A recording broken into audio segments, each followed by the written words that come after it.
Hi, really quick, I want to talk about the first person singular pronouns in Old English. So we have each, may, or mech, mean, and may. This will be the nominative, the accusative, and the genitive, and then the right here we'll have the dative. So really quickly, the nominative will usually be translated as I, the subject of a verb, the accusative as me, object of a verb, the genitive as my, the possessor of a certain noun or something, and then the dative as me.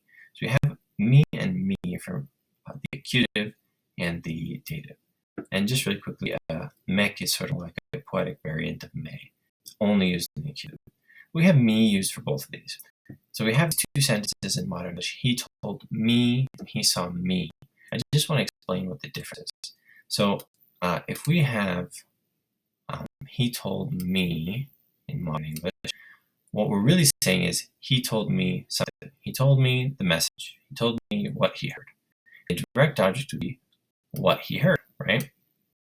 So me can be replaced with to me in this context. So we could say he told me, or he told what he heard to me.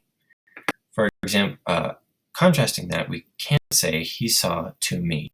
He saw it to me. We can't stick another object in there and then use to with me. That's a really handy way to tell the difference between this, which is a dative usage of me, and this, which is an accusative usage of me in modern English. And in Old English, there will very often actually be a difference in form between the accusative and the dative. But not always. Sometimes, for example, these two are the same some of the time, unless we're using mech. But a lot of times there will be a difference in form, so just keep that in mind. Datives in modern English, when we're using pronouns, can often be translated as to or for, and then the noun or pronoun.